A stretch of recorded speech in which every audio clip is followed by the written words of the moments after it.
Boa noite, irmãos, amigos.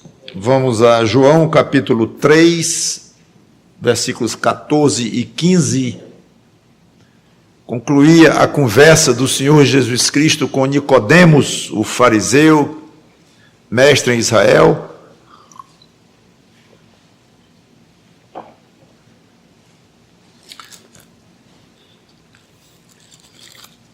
Na semana passada, falamos do versículo 1 do capítulo 3 de João.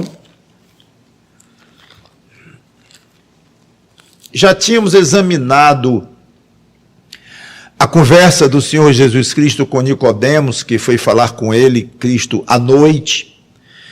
Já exploramos dos versículos 1 ao 13 do capítulo 3 de João. E até aqui, na conversa com Nicodemos, Jesus havia ensinado que para entrar no reino de Deus era necessário um novo nascimento. Uma obra sobrenatural, misteriosa do Espírito Santo de Deus. Ficou implícito, então, para Nicodemos e para qualquer um que tomasse conhecimento dessa história, que não era suficiente conhecer as Escrituras até aquela época, ser judeu, ser mestre em Israel, ser fariseu, ser do Sinédrio, nada disso era suficiente para alguém ser salvo, mas ser alvo de um trabalho de Deus que Cristo chamou de um novo nascimento. Dos versículos 3 ao 10, Jesus colocou sobre o Espírito Santo a ênfase no processo do novo nascimento, da entrada no reino de Deus, como consequência desse novo nascimento. Jesus falou do novo nascimento e relacionou com o Espírito Santo, falou na entrada ou ver o reino de Deus, também falando no Espírito Santo, falou do misterioso trabalho do Espírito Santo no coração humano como um vento que sopra, a gente vê o efeito, mas não sabe de onde vem, para onde vai. Nos versículos 11 e 13, Jesus começou a falar dele próprio. Quando ele disse da sua autoridade divina, reclamou um pouco porque não estavam crendo no que ele dizia e afirmou que ele próprio descera do céu e por isso deveria ser mais considerado aquilo que ele dizia. Então ele já estava mudando um pouco o foco do Espírito Santo, que ele colocou até o versículo 10, e já transferindo um pouco o foco da conversa para ele próprio, Jesus Cristo.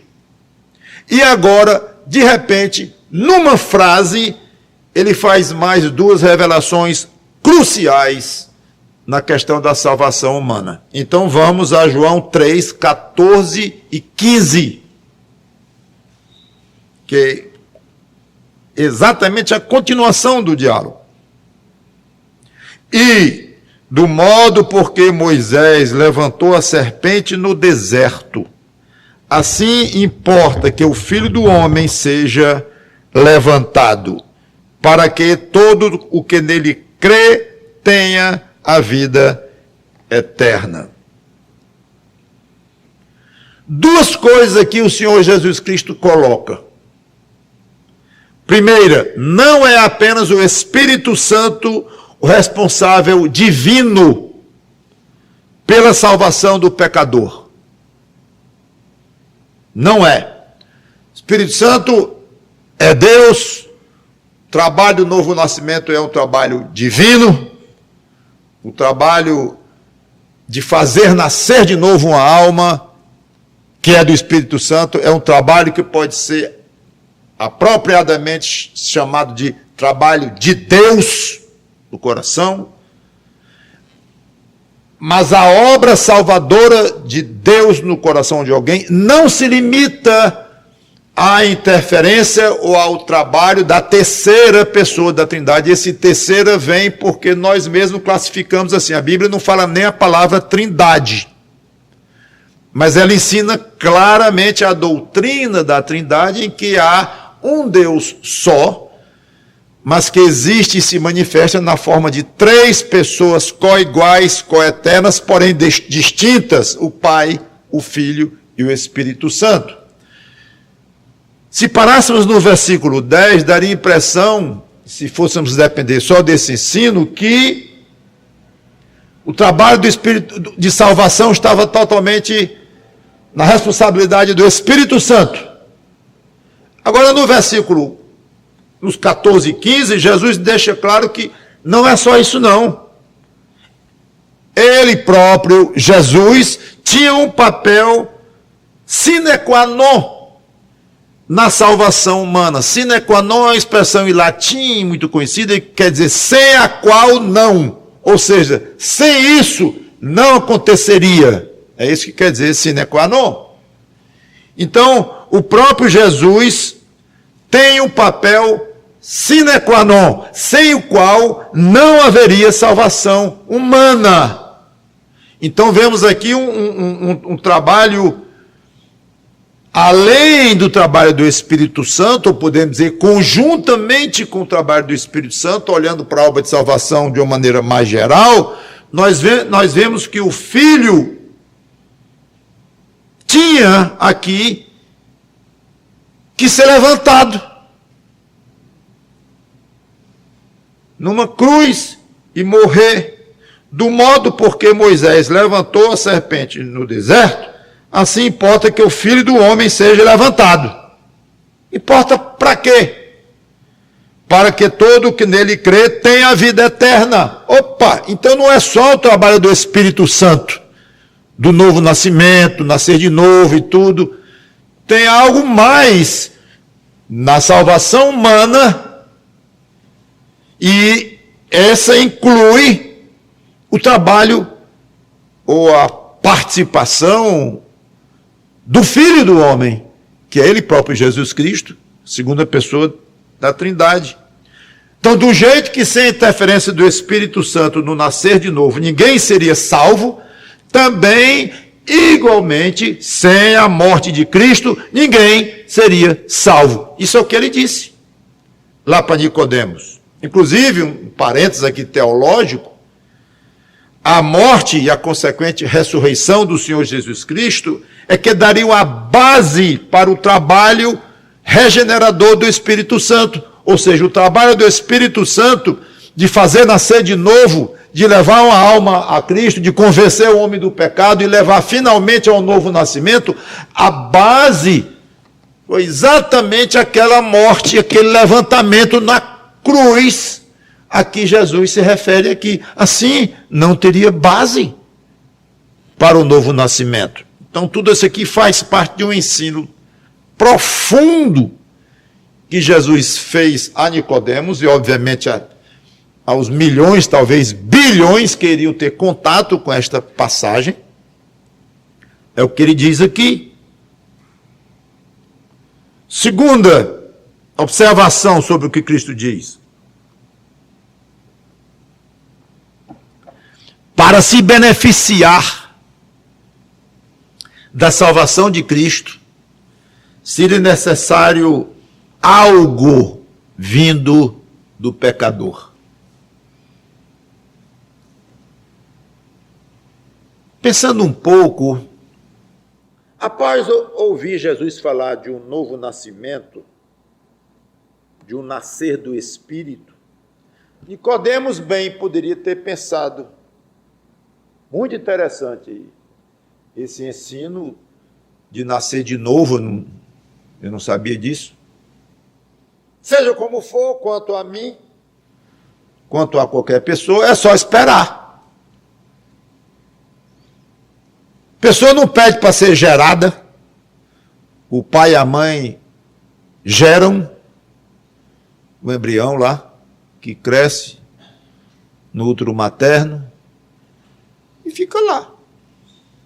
Até que a mãe dá a luz e nasce o bebê. Num certo sentido, foi só esperar. 1 mês, 2, 3, no caso nosso humano, 9 meses de gestação, espera. Chegou o dia, nasceu.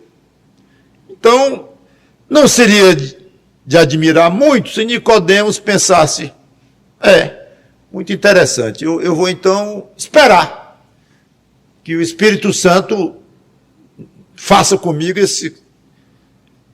essa coisa aí muito misteriosa que Jesus falou, não entendi bem, de nascer de novo e tudo, mas eu vou esperar. E é assim mesmo? Aqui está uma das perguntas mais básicas do cristianismo. Aliás, não é nem cristianismo, é da Bíblia inteira, incluindo aí o próprio Velho Testamento. É isso mesmo? Para alguém nascer de novo, para alguém entrar, ou ver e entrar, usando verbos que Jesus ensinou, ou falou, falando para Nicodemos, ver o reino de Deus, entrar no reino de Deus, é suficiente esperar, como uma criança espera o seu nascimento, um bebê? É e não é. A resposta que eu tenho para dar, não consigo outra melhor do que esta. É assim mesmo? Só esperar? É e não é. É, porque a iniciativa e o poder do processo de salvação é de Deus. Sempre foi, sempre será. Iniciativa, o planejamento, a iniciativa, o início do processo, tudo é de Deus, vem de Deus. Então, nesse sentido, sim, é esperar Deus agir na vida de um certo pecador. E não é. É e não é. Não é porque Deus quer algo do homem nesse processo. E esse algo do homem nesse processo gera uma grande quantidade de discussões com os teólogos, calvinistas, arminianos e tal. O homem participa da salvação dele ou não participa? Se disser que participa, então já não é na soberania de Deus, e aí vai longe isso. E eu não vou entrar nesse detalhe, porque isso é discussão mais de tendências, de nomes que se dão a correntes teológicas, tipo calvinismo, tipo arminianismo. Você não vai na Bíblia e vai encontrar esses nomes lá. Você vai encontrar ensinos das Escrituras, e às vezes ensinos paralelos, aparentemente conflitantes, e que nós conseguimos tirar um bocado de conflito, ou desses conflitos, estudando mais, interpretando melhor as Escrituras. Mas não conseguimos tirar 100% desses conflitos. É exatamente a inconformação em não conseguir tirar esses conflitos e a recusa em reconhecer o que eu, graças a Deus, já entendi há décadas e digo nas minhas pregações, já reconheci que eu não sei reconciliar totalmente essas passagens, esses ensinos paralelos aparentemente conflitantes, um tanto quanto a gente consegue explicar, mas não 100%, e quando se quer explicar 100%, aí surge o hipercalvinista, surge o ultra-arminiano, aí surgem brigas teológicas enormes, porque um quer se agarrar a uma escola, a uma outra escola de pensamento, de teologia, de interpretação, onde talvez o mais prudente seja assim. Independente do nome que tenha sido dado à escola desse pensamento, eu entendo que Deus é soberano, e Deus escolhe os seus, e Deus tem os seus eleitos, e que a eleição é absoluta e totalmente um ensino bíblico. predestinação e tudo mais. Ao mesmo tempo, não há como se negar, eu não vejo, que Deus espera, quer, deseja algo do homem no processo de salvação. É aí esse ponto onde está a discussão.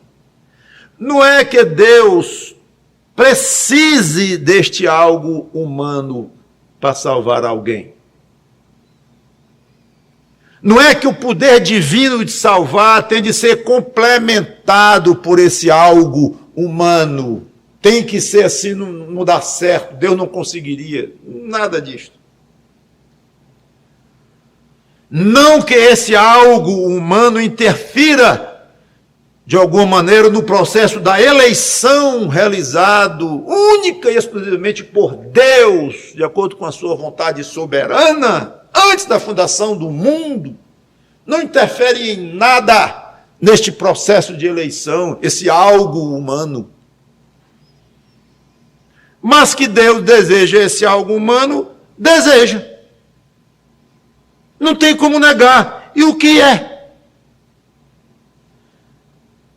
Essa é exatamente, tudo isso é para explicar a vocês que Jesus Cristo começa a responder esta pergunta, ou essa possível pergunta que alguém quisesse fazer, quando ele dissesse: de fato, Nicodemos, o nascer de novo é do Espírito Santo, interferência direta dele, iniciativa dele. Mas, Nicodemos, tem algo aí que Deus espera do homem no processo de salvação. E ele começa a responder essa pergunta quando ele muda abruptamente, de novo, o rumo da conversa, o rumo da ilustração, a ilustração que ele usa, e ele faz uma comparação estranha. Compara a si próprio com a serpente de bronze que Moisés levantou no deserto. Do modo porque Moisés levantou a serpente no deserto, assim importa que o Filho do Homem seja levantado. Para quê, Senhor?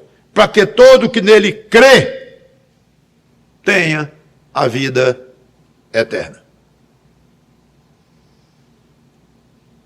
Claro que a grande pergunta é: que serpente é essa? Que coisa esquisita que Jesus coloca aqui na conversa. Nicodemo deve ter saído zonzo desta conversa com o Senhor Jesus Cristo. Nascer da água do Espírito, nascer de novo, vento. E agora vem esta comparação completamente acima da capacidade de Nicodemos entender por si só o que é isto. Certamente Nicodemos conhecia a história, que estava na lei, faz parte até do Pentateuco, os 5 primeiros livros da Bíblia, no caso está lá em Números. Os primeiros meses da saída do povo israelita do Egito, atravessaram o Mar Vermelho, se dirigiram para a Terra Prometida. Houve um incidente de falta de fé e de confiança em Deus, através do repórter do relato dos espias que Moisés mandou. Eu não vou explicar a história toda, mas houve um problema gravíssimo de falta de confiança nos homens de Deus, nos 2 homens de Deus entre os 12, e Deus se ofendeu e disse: agora 40 anos no deserto. Vão passar agora 40 anos aqui. Então eles começaram a rodar pelo deserto, até chegar o momento de entrarem finalmente na Terra Prometida, uma viagem que duraria apenas alguns meses, se tivesse sido sem interrupção. E muitas coisas aconteceram enquanto eles rodavam pelo deserto. Uma delas foi essa, Números 21. Vamos lá, saber o que aconteceu.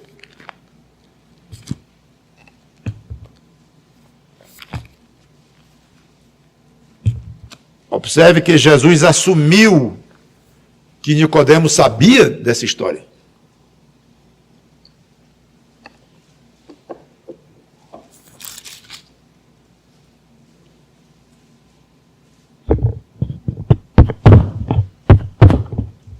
Então partiram do Monte Or, pelo caminho do Mar Vermelho, a rodear a terra de Edom. Porém, o povo se tornou impaciente no caminho. E o povo falou contra Deus e contra Moisés. Por que nos fizestes subir do Egito, para que morramos neste deserto, onde não há pão nem água? E a nossa alma tem fastio deste pão vil. Assim chamaram o maná que Deus providenciava todo dia. Então o Senhor mandou entre o povo serpentes abrasadoras. Esse abrasador, a ideia é de fogo, talvez se referindo à dor da picada, alguma coisa assim. Não é que elas fossem feitas de fogo, mas eram serpentes, como se conhece. Abrasadoras que mordiam o povo, e morreram muitos do povo de Israel, ou seja, eram serpentes venenosas, veneno mortal. Veio o povo a Moisés e disse: havemos pecado porque temos falado contra o Senhor e contra ti. Ora ao Senhor, que tire de nós as serpentes. Então Moisés orou pelo povo. Disse o Senhor a Moisés: faz uma serpente abrasadora, põe-na sobre uma haste, e será que todo mordido que a mirar viverá. Fez Moisés uma serpente de bronze e a pôs sobre uma haste. Sendo alguém mordido por alguma serpente, se olhava para a de bronze, sarava. Observe que para escapar do veneno mortal, alguém que tinha sido mordido e continuar vivendo, o israelita não deveria fazer remédio para si próprio, nem tentar, não adiantava, não adiantaria. Não deveria procurar uma cura em outros. Não seria muito difícil imaginar charlatães aparecendo aqui e dizendo: eu tenho uma maneira de curar essa mordida, é só tanto, pague aí, me dê aí, vamos trocar por alguma coisa, mas eu fiz um elixir, uma mistura aí, mágica que pode salvar você e tal. Nem vá por aí, porque não adianta. Não adiantava pagar nada. Se pagasse, inclusive, a misericórdia de Deus perderia o valor, porque era pela misericórdia que Deus ia salvar pessoas olhando para aquela serpente. Uma coisa só deveria ser feito àquele que fosse picado. Uma, e somente uma. Olhar para aquela serpente de bronze que Deus mandou Moisés levantar num poste, num haste.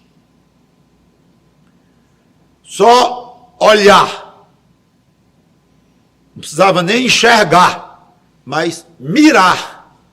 Olhar na direção dela. Porque, sendo assim, se um cego fosse picado, não poderia olhar, não poderia enxergar, que ele é cego. Mas se ele mirasse, ele seria salvo. Embora soubesse da história, como já comentei, Nicodemo deve ter ficado profundamente ansioso para entender e saber o que isso tinha a ver com a salvação de alguém. Seria muito interessante descobrirmos Até que ponto foi esse diálogo? É claro que a Bíblia não obrigatoriamente transmite todo o conteúdo de todos os diálogos que se fala aqui e todos os detalhes das histórias, é claro. Então, tudo indica que o diálogo de Jesus com Nicodemos encerrou no versículo 15. No 16, é Jesus quem fala, ou é João quem fala, já não é mais muito claro, e Nicodemos sai de cena. Então, tudo indica que encerrou no versículo 15 o diálogo, ali de fato. Mas pode ter ido muito, muito além, e deve ter ido muito além disto. Mas, Senhor, o que é que tem a serpente ver com tal? Deve ter sido muito interessante. Não sabemos até que ponto Jesus explicou isso para Moisés. A parte do que Nicodemos entendeu ou não, com a analogia feita, Jesus ensinou doutrinas básicas da salvação de um ser humano. A serpente era, obviamente, o que nós chamamos de um tipo de Cristo, a serpente de bronze. Um tipo de Cristo. O que é um tipo de Cristo? É algo ou alguém que tem um certo papel que parece ou imita ou aponta para um papel do Senhor Jesus Cristo. Um tipo de Cristo, tecnicamente falando, é isto. Então, na hora que ele diz, do jeito que Moisés levantou a serpente, importa que é o Filho do Homem. Pronto, neste momento, Cristo fez daquela serpente de bronze um tipo de Cristo, dele próprio, dentro do que eu já expliquei aqui. Então, em vários pontos, percebe-se que essa serpente de bronze era um tipo de Cristo. Vou comentar alguns com vocês. A serpente levantada não era um animal de fato, mas uma representação feita de bronze. Não era um animal, não era uma serpente. Tinha o aspecto de serpente. Jesus Cristo, embora perfeitamente homem, não é igual ao pecador. Ele é semelhante ao pecador. Hebreus capítulo 4, versículo 15. Diz assim, Hebreus 4 e 15, porque não temos sumo sacerdote que não possa compadecer-se das nossas fraquezas. Ou seja, dois negativos é igual a um afirmativo, né? Então, nós temos um sacerdote que pode se compadecer das nossas fraquezas. Antes, foi ele tentado em todas as coisas, a nossa semelhança, mas sem pecado. O autor sagrado aqui se apressa em dizer, mas sem pecado. Então, naquela cruz, não estava um pecador de fato. Estava um homem de fato, um ser humano de fato, mas não um pecador de fato. Ele assumiu os pecados dos homens sobre os seus ombros, a ponto de pagar por esses pecados com a sua morte. Mas isso não fez dele um pecador. A ira de Deus foi descarregada sobre ele como se ele fosse um pecador. Ele pagou a pena como se fosse pecador. Aliás, um super pecador, porque estava carregando com os pecados de todos nós. Mas ele não era pecador. É muito importante distinguirmos isto. Aquela serpente parecia muito com outra serpente, de verdade, animal, mas era uma semelhança. Então, nesse sentido, claro que enfatizo que Jesus não representava um ser humano, ele era um ser humano, ele representava um pecador, que ele não era. Mas é importante colocarmos isto. Em Filipenses capítulo 2, versículo 7,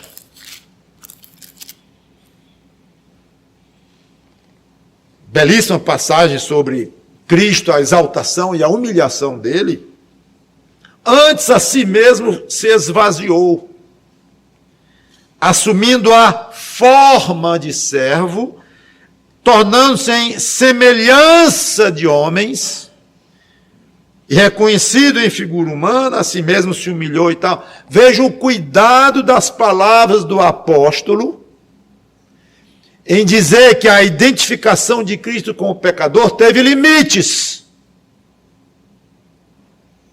E esse limite para no ponto em que ele não foi pecador. Homem perfeito, mas sem pecado. Outra coisa, outro ponto dessa semelhança aí entre a serpente de bronze e o próprio Jesus Cristo, é que o veneno mortal das serpentes verdadeiras era um símbolo do pecado, igualmente mortal dentro do pecador. Ou seja, as serpentes verdadeiras tinham veneno mortal dentro delas. O pecador tem veneno mortal dentro dele, que ninguém pode curar. Do jeito que alguém mordido ali não deveria fazer remédio para si próprio, porque não iria adiantar, o pecador nada pode fazer para curar o próprio pecado. Não adianta. E esse é um problema grande para centenas de milhões, talvez chegue na casa do bilhão de seres humanos que se dizem cristãos, se identificam como cristãos e até, sinceramente, a maioria, creio eu, pensa que é mesmo, porque faz parte de uma religião, os pais, avós são dessa religião e tal, por vários motivos. Pensam que são cristãos, mas não são. Essas milhões de pessoas pensam que de alguma maneira podem fazer alguma coisa para compensar os próprios pecados ou para pagar os próprios pecados, e não pode. Essa é uma doutrina que, se alguém não crer ou não entender, não pode ser salvo, não. Porque elimina a necessidade de Cristo morrer como Salvador. Parece que pouca gente percebe isso, mas eu não entendo nem por quê, porque eu acho que é um raciocínio simples, que eu acho que um adolescente entende. Talvez menos do que um adolescente, uma criança de 10 anos entende. Se eu posso fazer alguma coisa por mim, pelo meu próprio pecado, por que eu preciso de Cristo? Então por que Ele é meu Salvador se eu posso salvar a mim mesmo? É óbvio. Então Ele vem à toa, ou desnecessariamente. Não tem sentido. Ele veio sofrer, padeceu muito aqui, e veio, podendo não ter vindo, veio para salvar homens. Mas os homens podem salvarem a si mesmos. Cadê? A Bíblia ensina, por todas as suas páginas, essa doutrina. João 6:44.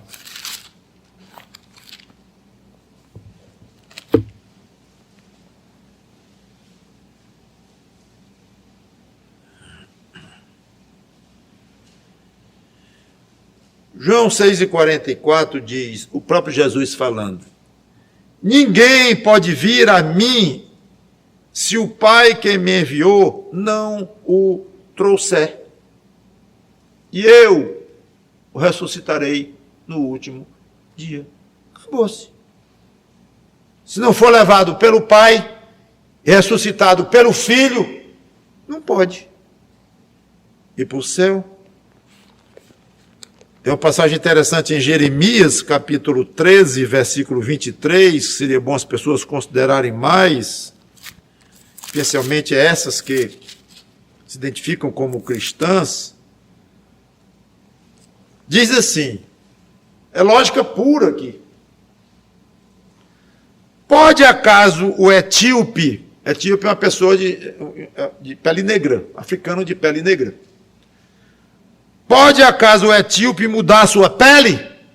De pele negra virar pele branca? Ou o leopardo pode mudar as suas manchas? Então, quer dizer, se pudesse, que não pode, é uma pergunta retórica, se pudesse, poderíeis fazer o bem, estando acostumados a fazer o mal. A Bíblia inteira ensina, não há quem faça o bem, não há nenhum sequer. O homem não faz o bem aos olhos de Deus. Você, amigo ou amiga, dizer que faz o bem, mas faz o bem de uma maneira absoluta, de uma maneira pura, de uma maneira que Deus diz assim, como um resumo da sua vida, eu só vi bem. Eu não vi um só mal, porque se Deus vê um só mal, vai mandar para o inferno, porque assim é a lei dele, a exigência da santidade dele. Então, quando fala em fazer o bem aqui, é não ter pecado nenhum. É ser santo como Deus é santo, a ponto de Deus dizer, venha para o meu céu e habite aqui comigo, dentro de um ambiente de santidade e pureza total. Não tem uma impureza, então não entra aqui no céu, não. Então fazer o bem aqui é isto, não é fazer uma caridade, dar uma esmolinha para alguém, ajudar alguém que está precisando, dar um conselho para alguém, fazer alguma coisa boa pela cidade, serviço comunitário. Eu sei que isso é chamado fazer o bem, num sentido muito frouxo, verdadeiro, fazer o bem às pessoas de fato e tal, mas, deixa eu tirar a palavra frouxo, muito limitado, talvez seja melhor, muito raso, e que não alcança nem perto do que a Bíblia chama de fazer o bem, aos olhos de Deus, a ponto de ser aprovado por Deus, como não tendo um pecado. Eu estou dizendo um. Alguém aqui vai dizer que não tem nem um pecado? Não, não pode, ninguém pode dizer isto, só Cristo pôde. E Adão podia e Eva, antes de pecarem, pecaram logo, caíram dessa situação. Então o que ele quer dizer é assim,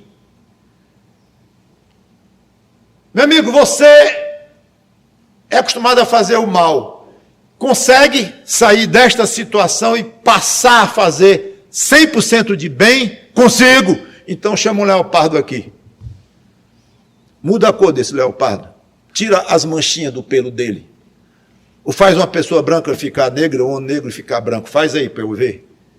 Não dá, né? É exatamente isso que Jeremias quer dizer. Não dá. Não está ao alcance do ser humano mudar não a cor da sua pele, mas a negritude do seu coração que é perdido e faz o mal. Não há quem faça o bem. Não há nenhum sequer. Passagem do Velho Testamento repetida no Novo Testamento, lá em Romanos. Então, não adianta fazer remédio para si próprio. Não está no alcance do pecador fazer alguma coisa por si próprio para poder deixar de ser pecador. Outro ponto que é parecido com esse. Eu disse que alguém mordido pela serpente não deveria procurar a cura em outra pessoa, que seria um charlatão. Quem quer que dissesse, eu tenho uma cura para a serpente, eu tenho. Mentiroso, falso mestre, charlatão. E o mundo está cheio deles, agora aplicando para a questão do pecado.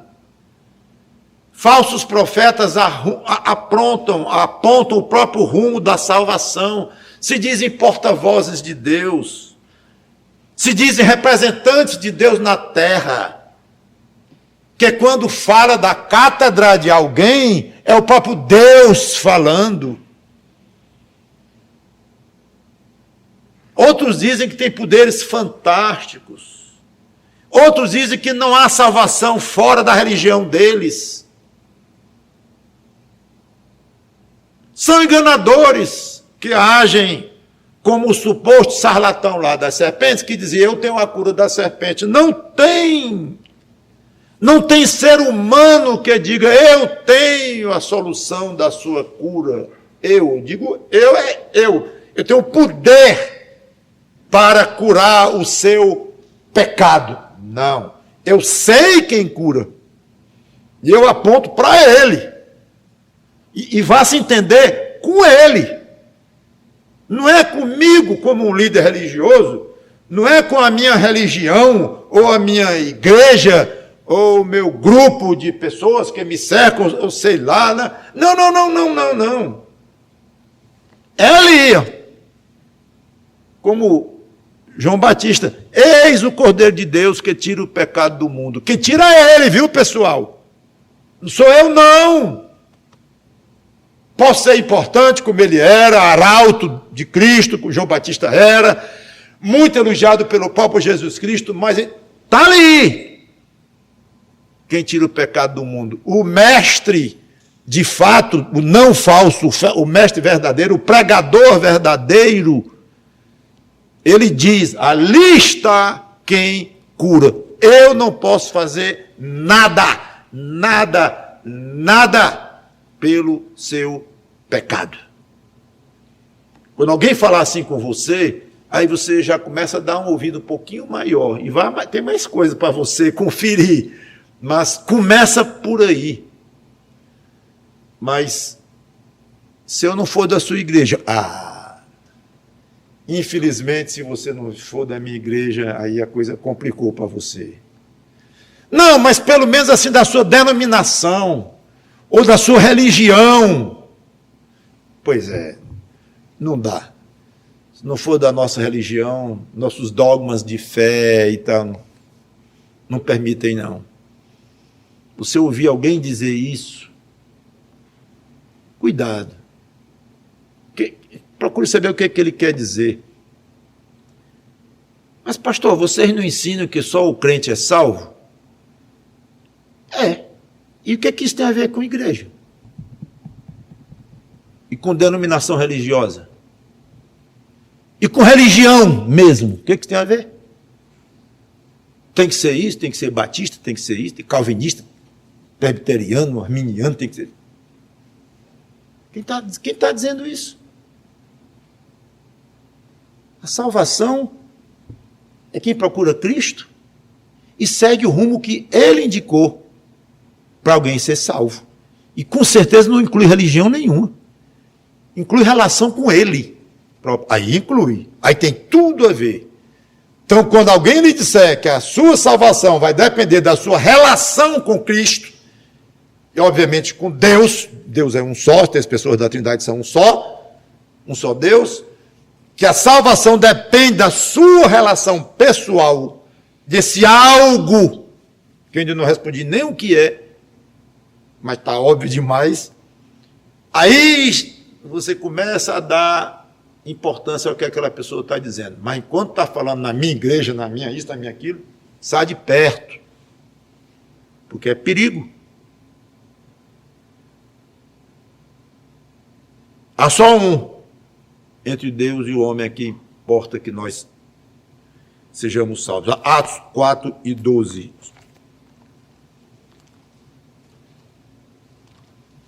Palavra de Pedro.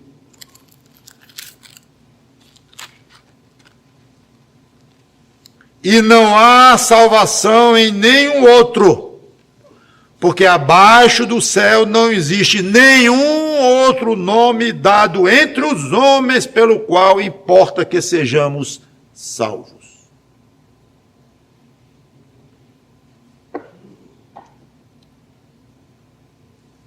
O judeu pecado não deveria pagar nada para ser curado. O pecador também não precisa pagar nada para ser salvo. A salvação é de graça. Pela graça sois salvos. Isso é dom de Deus, não vem de vós, não é de obras para que ninguém se glorie. É pela graça, é pela fé gratuita. A ideia de retribuição pela salvação, retribuir pela salvação, desvaloriza, ofende até a morte do Senhor Jesus Cristo. Deixa a ideia, além de ofender a Cristo, fica a ideia de que se pagou, pode exigir. Se você me pagou adiantado alguma coisa que eu fiquei de lhe entregar, que eu lhe vendi, e você pagou adiantado, e depois eu apareço com um objeto e lhe entrego, eu não estou fazendo favor nenhum a você, estou fazendo uma obrigação, porque você já me pagou. É outra coisa que poucos parece que não querem parar para pensar nisto. Se eu fiz alguma coisa para a minha salvação, se eu desenvolvi algum trabalho, por algum tipo de critério, eu posso dizer, Jesus, me pague a minha salvação. Não é assim. Longe da verdade. Interessante que a serpente de bronze foi levantada com um fim específico de salvar pessoas contaminadas pelo veneno mortal real das serpentes. Cristo foi levantado com o objetivo específico de salvar pessoas contaminadas pelo pecado mortal também. Veja, essa é bem a quarta ou quinta semelhança que eu faço entre a serpente de bronze, Cristo e a questão do pecado no pecador. Essa semelhança aí. Foi dito que a única coisa que um judeu lá envenenado poderia fazer para ser salvo era olhar para a serpente. A única coisa que um pecador pode fazer para ser salvo é olhar para a cruz. Mesmo sendo cego, como Isaías diz que o homem é cego. Eu não vou ler a passagem. Olhar para a cruz. Mas há algo aqui e que já começamos a chegar na resposta. Que algo é este que Deus quer ver no homem dentro do processo da salvação? A resposta já está lá, como eu disse, não sei se você percebeu, mas agora eu vou explicitar. O próprio texto que nós lemos, João 3, lá no versículo 15. Então importa, assim como a serpente foi levantada e tal, importa que o Filho do Homem seja levantado, para que todo o que nele crê tenha a vida eterna. E aqui está o algo que Deus quer do ser humano no processo da salvação. Crer no Senhor Jesus Cristo. Não o mero acreditar no personagem histórico, e aí é outro ponto importante para se compreender o mais básico ensino da salvação. É crer? Também acredito. Não, rapaz, aqui é preciso lhe explicar melhor isso aqui. Não é crer, isso quer crer? O primeiro sinônimo do verbo crer que vem na minha cabeça é acreditar. Pega o dicionário, vai ver se não é. Acreditar. Então, eu acredito em Jesus Cristo. Que ele veio, morreu, ressuscitou, está no céu, todo-poderoso, acredito. Que ele é a segunda pessoa da Trindade, acredito. Que ele é Deus mesmo, acredito. E que você é pecador, acredito. Eu sou ruim mesmo, eu tenho vários defeitos, vou dizer que não tenho? Tenho. Então acredito nisso aí. Estou salvo, de acordo com a Bíblia. O problema é que, de acordo com a Bíblia, os demônios também estão salvos. Aí você arranjou uns companheiros bons de salvação. Você não quer ser companheiro de demônio na salvação. Crês tu que Deus é um só? Fazes bem. Os demônios também creem e tremem. Então já ficou claro que esse crer é um crer pesado. É um crer que precisa ser explicado. Ninguém está brincando de palavras, não.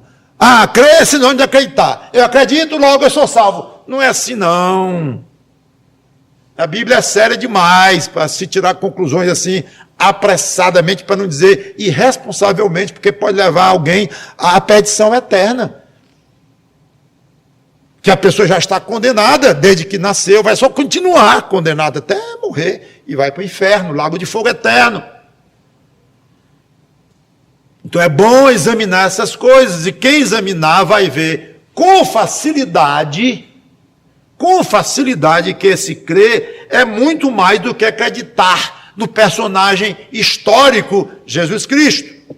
E até mesmo muito mais do que acreditar, como eu acabei de dizer, na divindade dele. Porque esse crer é crer em Cristo levantado naquela cruz, crucificado, compreender o significado daquela morte. Não é só eu acredito que ele morreu numa cruz. Esse crer inclui entender por que ele morreu naquela cruz. Qual foi a necessidade dele morrer naquela cruz? O próprio Deus se fez homem e vai para ser pendurado numa cruz, crucificado, a tortura pior que os romanos conheciam na época. A troco de quê? Tem que ter alguma coisa muito grande para justificar isso. Pois tem. Vá atrás para você entender isto. Sem entender isto, não há possibilidade de você crer. Uma vez conhecendo tudo isso que a gente está explicando aqui, um crer que leva a pessoa a ver que os seus próprios pecados exigiriam que era você que estivesse naquela cruz, era você que mereceria pagar pelos pecados, pelos seus próprios pecados. Ele não teve pecado nenhum. Então ele pagou pelos seus. Mas você só pode aceitar isso se você entender que os seus pecados são passíveis, de fato, de punição. E a punição eterna. Eu creio que eu não posso, depois de morto, ir habitar num céu puro, santo. Ai, Deus é puro e santo? É, meu amigo, faz parte desse crer. Ai, faz parte também desse crer?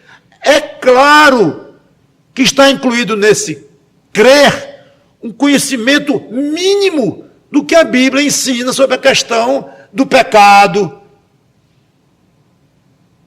do que aconteceu com o pecado do homem, da pureza e santidade infinitas de Deus.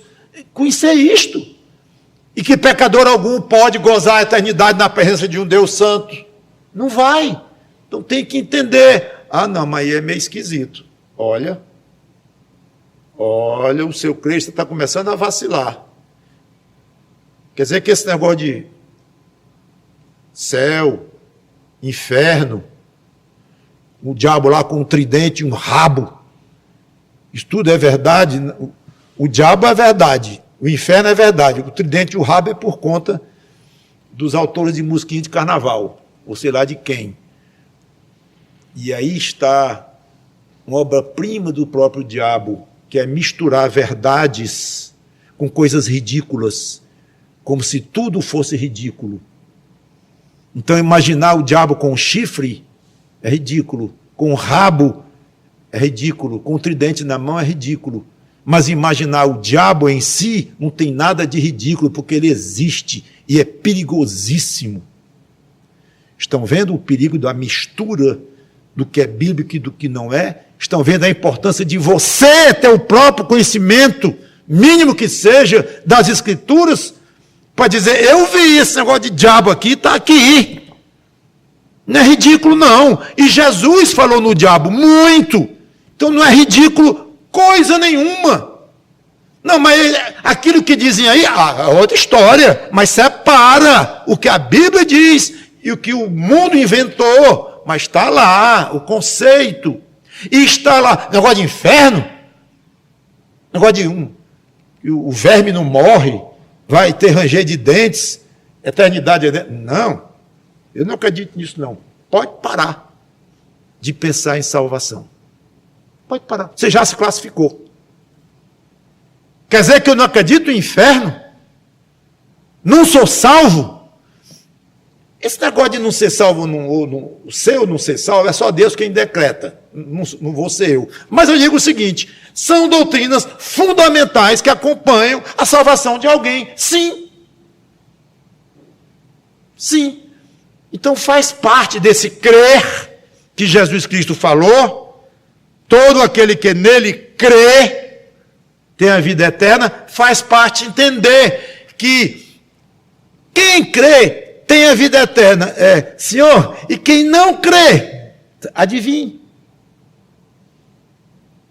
não tem a vida eterna. Ah, entendi. Eu volto a ser como pó, como muitas pessoas pensam. Volto a ser como pó. Eu era pó antes de vir, continuo sendo pó. E aí é a doutrina da aniquilação da alma e de tudo aniquilado. Eu acho que é assim. Meu amigo, você acha, mas não é. Como é que você disse que não é? Que o filósofo tal, o teólogo tal, o fulano tal, lá de Roma, e decreto tal, e não sei o que tal, diz que não é assim. Mas a Bíblia diz que é assim.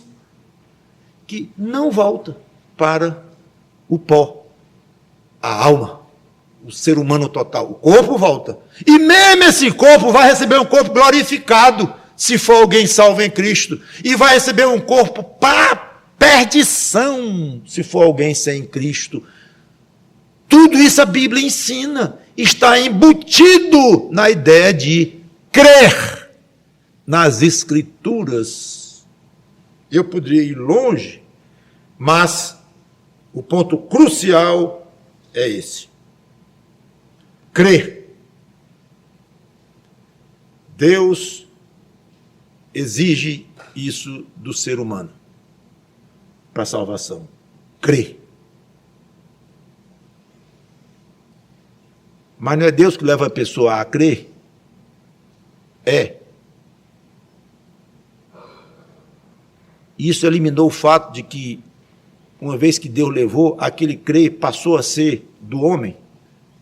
Foi Deus que deu. Deus tomou iniciativa. Deus gerou nele a capacidade dessa crença, de crer. Sim, foi Deus que deu. Mas na hora que deu, não é do homem. Pois creia. O bebê tem alguma participação no nascimento dele? Tem. Qual? Ele está lá. Tira o bebê. Cadê o nascimento? Virou bolha. São coisas difíceis da gente entender, até impossíveis. Mas até onde a gente pode ir com analogias, as analogias sempre são fracas, eu reconheço, mas nos ajudam a chegar perto do mistério, que é um mistério. Eu não estou me propondo com essas analogias e tentativa de ajudar você a pensar, que me ajudam também e tal, tentando conciliar, que eu já declarei, confesso, não consigo conciliar e nem quero.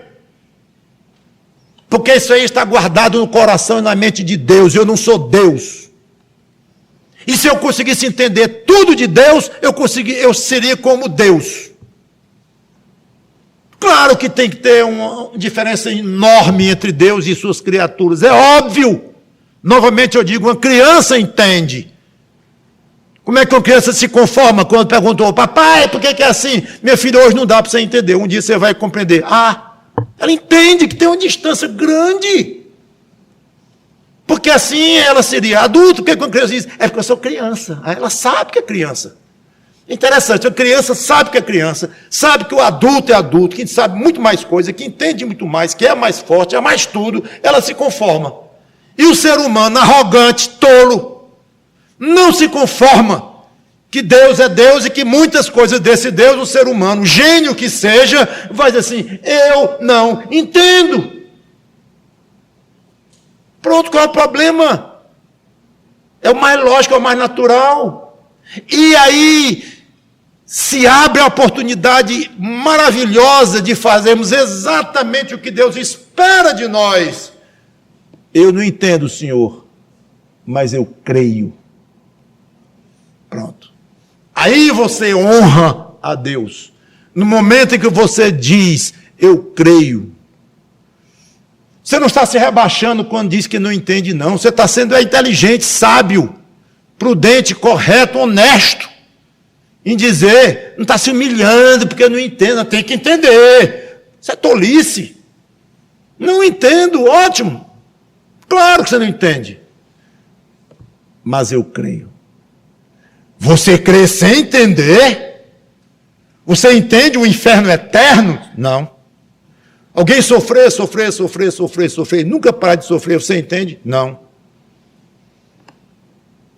Você entende porque que Deus escolheu uns e não escolheu outros para salvação? Não. Você crê que Deus tem esse poder? Creio. Você crê que é assim que Ele faz, porque Ele diz que é na palavra dEle? Creio. Você crê que Ele não deixa de ser justo porque faz assim? Creio. Não entendo muito bem, mas creio. É aí que está o caminho da salvação. Crê, como uma criança, até ingenuamente, entre aspas, mas sabiamente crê nas palavras de Cristo, das Escrituras, por mais estranhas, esquisitas, incompreensíveis que elas sejam a nós, mas se render e dizer assim, eu creio. Foi assim que o Senhor Jesus Cristo encerrou a conversa dele com Nicodemos. Eu quero encerrar lembrando que logo a seguir, você já viu o que veio a seguir daqui? Onde é que eu parei? João 3,15. Depois de 15 vem o quê? O versículo mais famoso da Bíblia, disparado. João 3,16. Está aí ele na porta, na beira. Parei no 15 e vou ficar aqui mesmo. Mas bem aqui está o mais famoso versículo da Bíblia, em que o Senhor Jesus Cristo continua a explicação, ou João no lugar dele, não entendemos exatamente. E é bom deixar claro que eu não vou desenvolver, mas a rigor todo o versículo 16, o famosíssimo 16, até o 21, na realidade é uma expansão do que está contido aqui de maneira compacta nos versículos 14 e 15. É uma expansão, depois podem ler e vejam lá. E assim eu encerro dando graças a Deus, por nós que cremos, pela misericórdia de Deus, iniciativa de Deus, poder de Deus. É uma crença nossa, mas recebida de Deus, e imediatamente devolvida para Deus, que não nos leva a achar que temos mérito, não nos leva a querer negociar com Deus essa nossa fé, não. Se alguém chega a esse ponto, não entendeu. Começa tudo de novo, não entendeu. Mas a fé verdadeira leva à convicção de esta fé é minha, foi Deus que deu, Deus gerou em mim, mas eu coloquei diante de Deus, é minha oferta a Deus. Só que isso não me dá nenhum crédito na minha salvação, não me torna merecedor, não me torna um cooperador de Deus na minha salvação, nada disso. Mas quem foi salvo foi eu. E a fé do meu amigo aqui não vai servir não, do papai, da mamãe, a fé do seu filho, da sua filha, não vai servir não. A fé que vai servir é sua. Então, ela tem um aspecto pessoal, que é algo seu, dado, mas seu. E Cristo aceita isto, não como, já disse, uma obra sua, um mérito seu, um merecimento seu, um objeto de barganha seu. Não. Você ganhou tudo dele, até a fé. Mas ele aceita quando você transfere e diz, Senhor, me salva.